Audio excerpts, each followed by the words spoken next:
জীবনের প্রথম কবুতর লালন পালন করার অভিজ্ঞতাটা কেমন ছিল সেটাই আপনাদের সাথে আজকের এই ভিডিওতে শেয়ার করব। পুরোটা ভিডিও দেখবেন, আর ভালো না লাগলে স্কিপ করতে পারেন। আসসালামু আলাইকুম এভরিওয়ান, সবাই কেমন আছেন? এদেরকে ফার্স্টে একটা কথা বলি, কেউ বাজে কোনো মন্তব্য করবেন না। আসলে জীবনের প্রথম যদি কেউ কোনো কিছু পালন করে থাকে সেটার অভিজ্ঞতা থাকে একটু ভিন্ন। একটা কবুতরের গায়ের উপর একটা কবুতর যখন ওঠে তখন ভাবছিলাম যে এই কবুতরটা মনে হয় ওইটাকে ঠোকরায় মেরে ফেলতেছে। ঠিক সেই রকম অবস্থায় দেখছিলাম জালালি কবুতরকে। ঠিক আমার পাশের বিল্ডিং এর হচ্ছে সানসেটের মধ্যে জালালি কবুতর অনেক আসতো। ওইটা যখন আমি দেখার পর যখন আমি অন্য কাউকে জিজ্ঞাসা করি যে আসলে এরকম করলো কেন, একটাকে মেরে ফেলতেছে, কি অবস্থা, মানে এটাকে তো বাঁচানো যাচ্ছে না। কিছুক্ষণ পরে দেখি সেটা ওখান থেকে নেমে লেজ মেলে তারপরে মানে হাঁটা শুরু করছে। ওই লেজ মেলে হাঁটাটা দেখেও খুব ভালো লাগছে। তারপর চিন্তা করলাম যে ওরা যখন এখানে আসে, ঠিক আছে, মারামারি করে, আমি ওদের জন্য খাবার আনি। এখন হাটে গিয়ে খাবারের দোকান, পাখির খাবারের দোকানে গিয়ে জিজ্ঞাসা করলাম কবুতররা কি খায়। তো উনি হচ্ছে আমাকে গম দিল। গমটা এনে আমি প্লাস্টিকের একটা পাইপও সাথে করে নিয়ে আসি, কারণ খাবারটা আমি কিভাবে ওদেরকে দিব।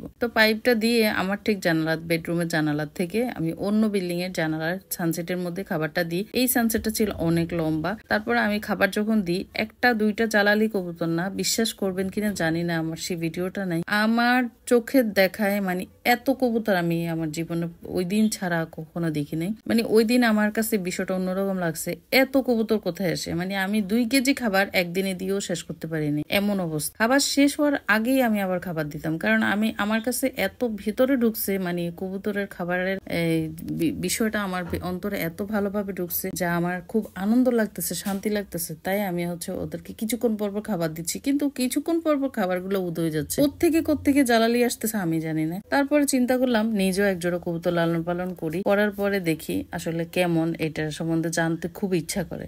আমার কিন্তু এখনো জানতে খুব ইচ্ছা করে, কবুতরের বিষয়ে অনেক কিছু জানতে ইচ্ছা করে। তো আমি প্রথমে যে কবুতরটা আনি সেটা হচ্ছে ঘিয়াচুলি। একজোড়া আনি, পাপো আর পাপনি। পাপনি হচ্ছে মাদিটা আর পাপো হচ্ছে নর। নরটা সবচেয়ে বেশি ভালো ছিল, কিন্তু ভালো থাকলেও ওইটা ডিম বাচ্চার ক্ষমতা কিন্তু ভালো ছিল না। প্রথমে যায় একটা ডিম পারছিল, সেটার সময় আমি বাড়িতে ছিলাম, বাচ্চাও ফুটছে, বাচ্চাটা মারাও গেছে। ফার্স্টে হচ্ছে আমি খ্যাটটে দিয়ে রাখছিলাম, নাড়া যেটাকে বলে দিয়ে রাখছিলাম, নাড়ার চিপায় পড়ে বাচ্চাটা মারা গেছে। গ্রামে ছিলাম, বাচ্চাদের মতো ছটপটে কান্না করছি, কারণ একটা ডিম থেকে বাচ্চা যায়, একটা ডিম পারছে, একটা ডিম থেকে বাচ্চা ফুটছে, সেই বাচ্চাটাই আবার মারা গেছে। আমি নিজে বাচ্চাদের মতো কান্না করছি। ঠিক আছে, তার 3-4 দিন পর চলে আসি। চলে আসার পরে আবার আমি ট্রাই করি যে ওরা কিভাবে মানে আবার ব্রিডিংটা করবে কিভাবে, ওদের মানে একটা অভিজ্ঞতা হয়ে গেছে, মানে নতুন হইলো, একটা আগ্রহ বেড়ে গেছে যে আমার এটা সম্পর্কে জানতে হবে, এটা সম্পর্কে আরো বুঝতে হবে, মানে এরকম টাইপের। পরবর্তীতে দেখলাম যে আবার 2টা কবুতর আনছি। তো মানুষ, বিজনেসম্যানরা এমন নর ধরে দেয় আর নয়তো মাদি ধরে দেয়, খুব চালাক, বিশ্বাস করবেন। খুব কষ্ট লাগছে মানুষ কিভাবে এরকম করে। প্রথম যখন কবুতর আমি কিনতে যাই, আমাকে 2টা নর ধরায় দেয়। আমি এটার মানে বুঝি না। ধাক্কা না খেলে তো আসলে পাক্কা হওয়া যায় না, কিছুটা তো বুঝ জ্ঞান হয়েছে, তাই না? এখন তো নর্মাদি চিনি। আপনারা যারা ঠকাচ্ছেন সেটা কিন্তু আসলে একদম ঠিক না। আজকে ভিডিওটা অনেক লম্বা হয়ে যাচ্ছে, আজকের গল্পটা এতটুকুই। সবাই ভালো থাকবেন এবং একটি কমেন্টস করে যাবেন। আল্লাহ হাফেজ।